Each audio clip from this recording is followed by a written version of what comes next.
ये साला कौन है? अबे ओए, कौन है तू? और किससे पूछ के यहाँ मेरे घर के बाहर बैठा हुआ है? नमस्ते भाभी जी, वो ना हम गांव से आए हुए हैं। ये सुमित भाई साहब का घर है क्या?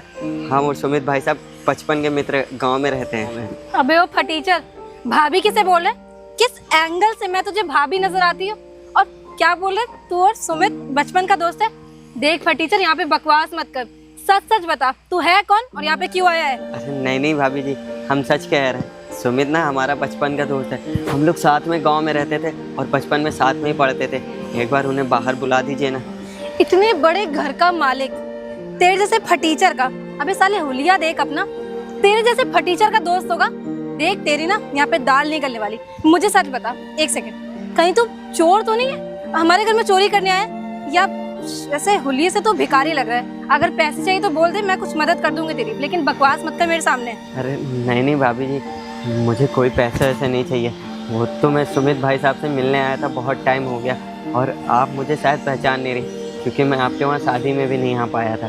अच्छा, तो तू शादी में आ नहीं पाया? साले फटीचर, तुझे शादी में बुलाया किसने होगा? मैंने या सुमित ने? मैंने तो नहीं बुलाया। ये कार देख रहा है, ऑडी, ये हमारी है। सोच, इतनी बड़ी बड़ी कार है हमारे पास, इतना बड़ा घर है हमारा, इतनी बड़ी बड़ी कंपनीज है, और तेरे जैसे फटीचर के दोस्त होंगे सुमित। देख गरीब आदमी, मुझे पता है तुझे पैसे चाहिए, ये ले। अरे पकड़ ना पैसे, पैसे चाहिए थे ना, पैसे मिल गए। अब चल निकल यहाँ से, जल्दी निकल। अरे नहीं भाभी जी, मुझे कोई पैसे नहीं चाहिए। माना कि हम गरीब हैं तो क्या हुआ, लेकिन हम पैसों के लिए अपनी दोस्ती थोड़ी ना भूल सकते हैं। वो ना, हम सच में सुमित के बचपन के दोस्त हैं। अगर आपको मेरी बातों पे यकीन नहीं हो रहा है ना, एक बार आप सुमित को बाहर बुला दीजिए। वो मेरे को पहचानने से इनकार कर देगा तो मैं खुद यहाँ से चला जाऊँगा, आपको कहना नहीं पड़ेगा। वो ये सुमित लगा रखा है तुमने। तुम्हें पैसे नहीं चाहिए, तुम्हें चाहिए क्या? तुम्हारा दिमाग खराब हो गया है क्या? मैं सुमित को नहीं बुलाने वाली, तुम्हें पैसे दे दिए ना, अब चलो भागो यहाँ से। अरे नहीं, आप एक काम करिए, पैसे रख लीजिए।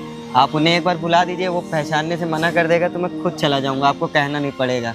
बहुत ढीठ हो तुम, ऐसा तो मानोगे नहीं। जाती हो, सुमित से पूछ कर आती हूँ, पर तब तक के लिए यहाँ से हिलना नहीं और मेरे घर में घुसने की कोशिश मत करना। ठीक है भाभी जी। भाभी मत बोलो मुझे, स्टूपिड। बताओ भाभी थी जो बहुत ही ज्यादा गुस्सा कर रही थी। अरे उन्होंने एक बार ये भी नहीं पूछा कि कितनी धूप है, एक गिलास पानी पिला दो। कोई नहीं, सुमित भाई आ रहा होगा, वो मुझे जरूर पहचान जाएगा। बेबी बिजी है क्या? अरे नहीं, मैं तो बस ऑफिस के लिए निकल रहा था। बताओ। वो मैं ये कह रही थी ना, नीचे कोई फटीचर सा आदमी आया है, बोल रहा है कि आपका दोस्त है, आपको जानता है। फटीचर सा आदमी आया है? हाँ। मेरा दोस्त है, मुझे जानता है? हाँ। तुमने उसका नाम तो पूछा है ना? नाम उसने अपना आशु बताया था और बहुत गंदी सी हालत में था, गंदे से कपड़े पहना था, बहुत बदबू ही मारा था। गाँव से आया है। आशु गाँव से आया है? हाँ। अरे तो तुमने उसको अंदर बुला लिया है ना? आपका दिमाग खराब है, अपने इतने सुंदर घर में उसको घुसा लूं? मेरी टाइल्स खराब करवानी है मुझे? तुम पागल वागल हो क्या? और क्या तुम उसको देख के जज कर रही हो? गाँव का इसका मतलब क्या है?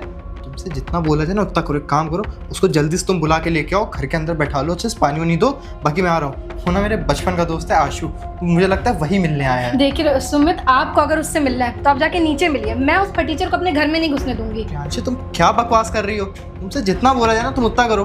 और वैसे भी मान लो मेरा वो दोस्त नहीं हुआ, कोई फरियादी हुआ, क्या पता उसकी कुछ मदद चाहिए हो मेरी, तो फिर ऐसे अगर आईएएस का भी ना नाम खराब होगा। ठीक है, तुमसे जितना बोला जाए तुम उतना करो। उसको जाओ जल्दी से तुम लेके आओ और अंदर बैठा लो। ठीक है, जा रही हूँ। जाओ। आशु आया है गाँव से, अगर मैं सही हूँ ना तो ये पक्का वही है। आशु इतने टाइम बाद आया है मिलने। एक काम करता हूँ, जल्दी से जाके ना मैं भी फ्रेश होके मिल लेता हूँ इससे। पापा टीचर उठ। जी भाभी जी। तेरी किस्मत की ना दाद देनी पड़ेगी साले। हुलिया देख अपना, और मेरे इतने सुंदर घर में घुसने जा रहे हैं तू। चल, बुलाया है सुमित ने तुझे। देखा मैडम, मैंने कहा था ना, मेरा नाम जैसे ही बताएंगे वो मुझे पहचान जाएगा। चल अब जा यहाँ से, जा, और जूते उतार के जाना अपने। ठीक है मैडम। ये सुमित का भी ना मैं क्या ही करूं, चुन चुन के नमूनों को अपना दोस्त बनाता है। सोचो, इसने सपने में भी इतना बड़ा घर नहीं देखा होगा और आज साला इतने बड़े घर में घुस गया मेरे। सुमित का भी मैं क्या ही करूं। चल बैठ यहाँ पे। अरे अरे, ऊपर का बैठ है साले, नीचे बैठ। एक बात बता मुझे, गांव में तूने कभी सोफा देखा भी है? नीचे बैठ। वहाँ तुम लोग वो चटाई डाल के जमीन में बैठते हो, चटाई भी नहीं होगी तुम्हारे जैसे फटीचरों के पास। और यहाँ मेरे घर में इतने सुंदर घर में घुसते ही तो सोफे पे चढ़ रहा है। तुझे पता है कितना महंगा सोफा है वो? नीचे बैठ, यही तेरी औकात है, समझा ना? जी भाभी जी। फिर भाभी मारूं क्या तुझे? बोला ना मुझे भाभी बोलना बंद कर। तेरे जैसे फटीचर की ना भाभी नहीं हूं मैं। जी मैडम जी। गुड। जा रही हूँ, तेरे लिए पानी लेकर आ रही हूँ। तब तक मेरे किसी भी सामान को टच मत करना, अपने झोले में मत भर लेना। जी मैडम। और चढ़े ना सोफे पे तो सोचना तेरा हाल बुरा कर दूंगी मैं। बताओ, भाभी जी तो कितना ही ज़्यादा गुस्सा करते। कोई बात नहीं, वैसे सुमित ने घर काफ़ी अच्छा बनवा रखा है। चलो जल्दी से वो आ जाए तो उससे मुलाकात हो जाए। ये ले पकड़। भाभी जी गर्मी बहुत है, अगर थोड़ा सा ठंडा पानी मिल जाता तो। वाह, ठंडा पानी चाहिए महाराज को? घर में घुसे नहीं कि फरमाइशें चालू। ठंडा पानी चाहिए और क्या चाहिए तुझे? बोलना। साले फटीचर, गांव में फ्रिज है तेरे पास? बोल। अरे बोल ना, है फ्रिज? है फ्रिज? नहीं ना? वहाँ कैसे ठंडा पानी पीता है? बोल, कैसे ठंडा पानी पीता है? वहाँ तो तुम लोग साले 3-4 दिन का रखा हुआ पानी पीते हो, और यहाँ पे तुम्हें मेरे फ्रिज का ठंडा पानी चाहिए। शुक्र मना तुझे पानी दे दिया, समझा ना? सुमित की बात थी खाली, पी पानी। जी मैडम जी। ठंडा पानी चाहिए इनको। जा रही हूँ, सुमित को बुला कर लेकर आती हूँ, और फिर वार्न करियो कि मेरे किसी भी आइटम को टच मत करना और सोफे मत चढ़ जाना। बताओ कितनी गर्मी है, और भाभी जी ने गर्म ही पानी दे दिया। चलो कोई बात नहीं।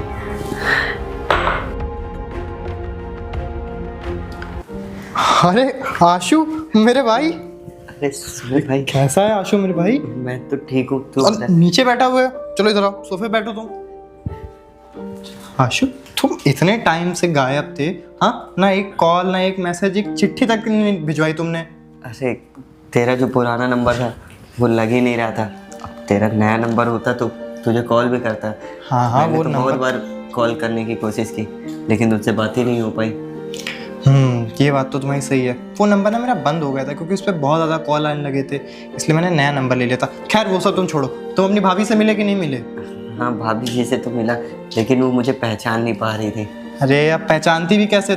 तुम एक तो शादी में आए नहीं थे मेरे। एक काम करो, 2 मिनट को बुलाता हूँ मैं। प्रियांशी, अरे प्रियांशी, अभी तुम 2 मिनट बस इंतजार करो, अभी तुम्हारी भाभी को लो आ भी गई। सोफे पर चढ़ के बैठे हो तुम? अरे अच्छा लग रहा होगा सोफे पे बैठना, क्यों? अरे क्यों नहीं अच्छा लगेगा?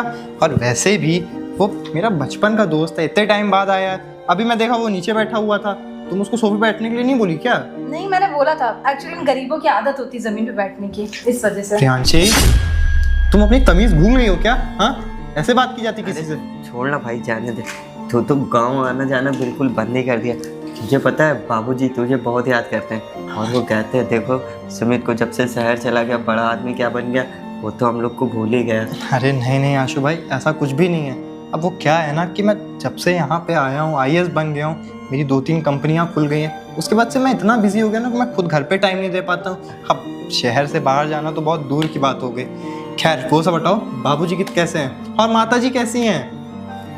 सुमित भाई तुझे क्या ही बताओ, जिस दिन तेरी शादी थी, शादी में न आने का कारण यही था कि उस दिन माता जी का देहांत हो गया था। क्या माता जी का? आशु तुम ये बात मेरे को अब बता रहे हो?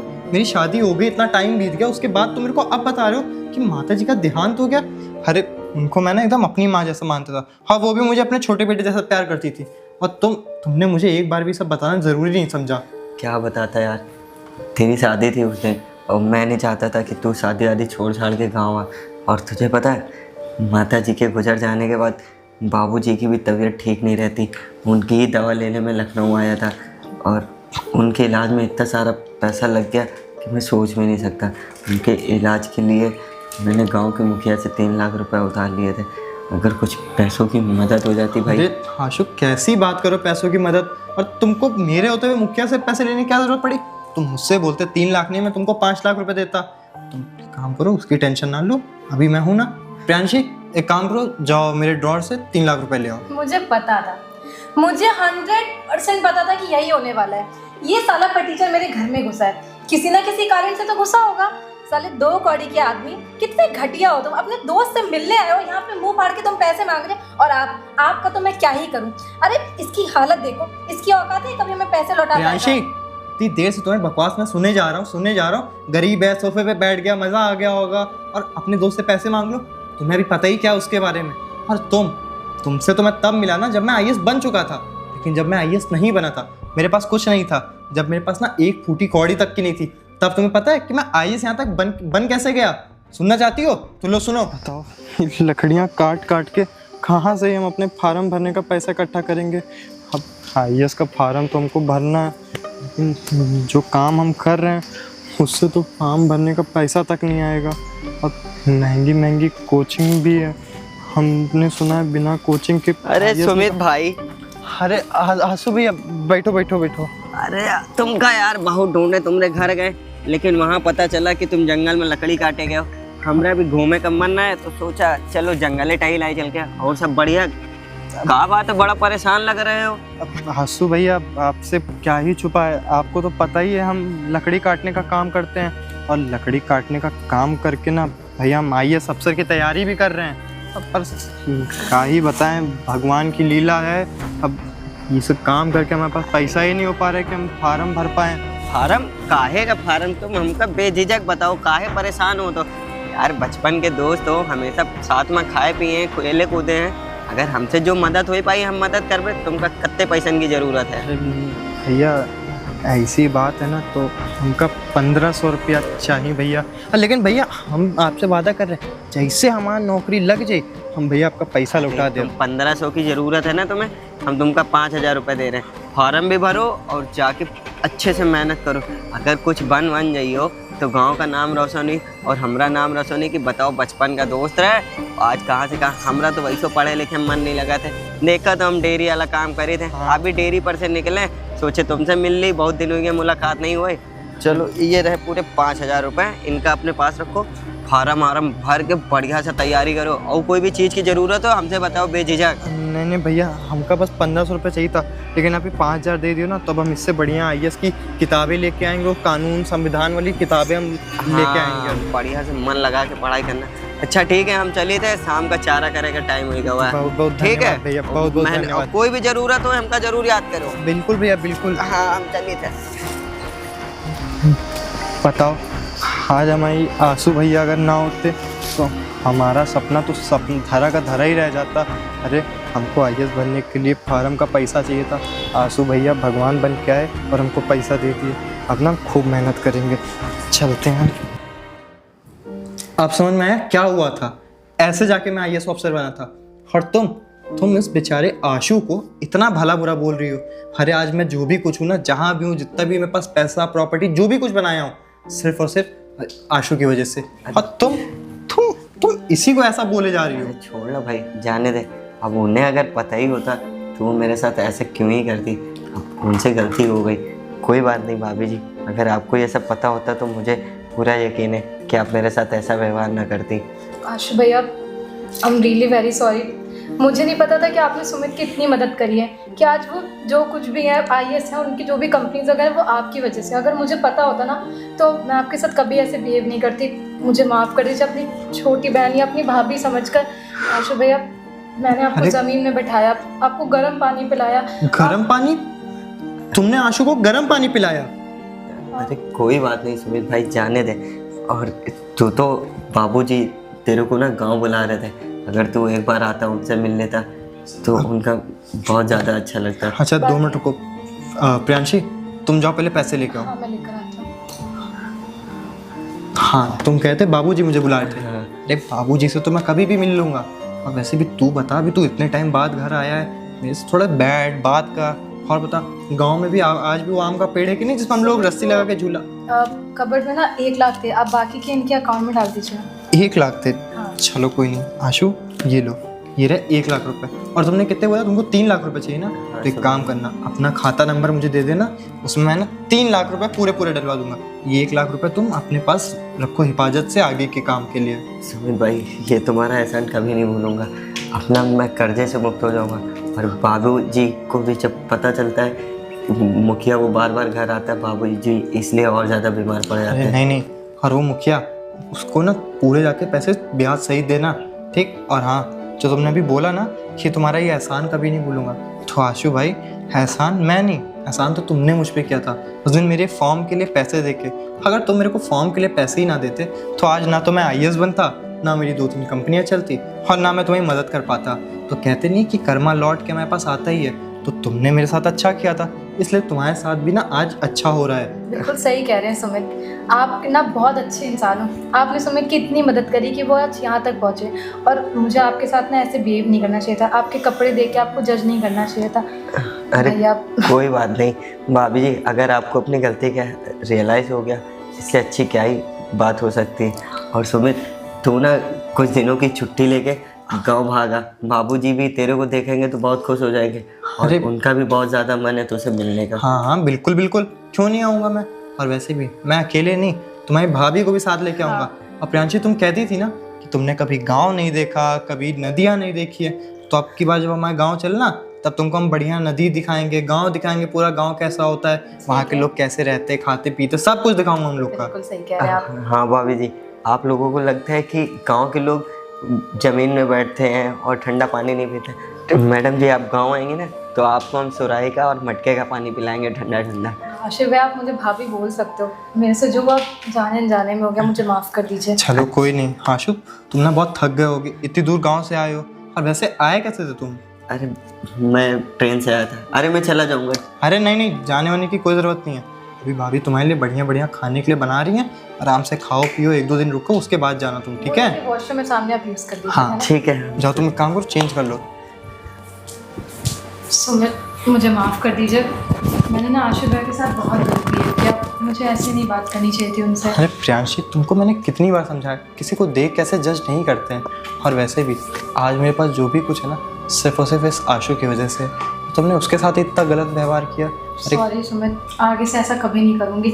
बाकी मैं जाती हूँ आशिफ भाई के लिए ना, आप खाना लेके हाँ, आ और हाँ सुनो, वो ऐसे आया नहीं होगा खाली हाथ, मुझे भी पता है। वो ना साथ में सब्जियां उब्जियां लेके आया होगा। जाइए। झोला था तो उनके पास। हाँ, तो जाओ उस झोले में से सब्जी निकाल के तब बनाना, ठीक है? चलो चलो। आशु की आज मैं मदद कर पा रहा हूँ ना, मुझे ये देख के बहुत अच्छा लग रहा है, क्योंकि अगर उस दिन आशु ने मेरी मदद ना की होती तो शायद ही आज मैं इस काबिल होता। तो हेलो दोस्तों, ये वीडियो आप लोग को कैसी लगी? वीडियो आप लोग को अगर अच्छी लगी हो तो ज़्यादा से ज़्यादा शेयर करिए, लाइक करें, और हाँ, सब्सक्राइब करना ना भूलिए।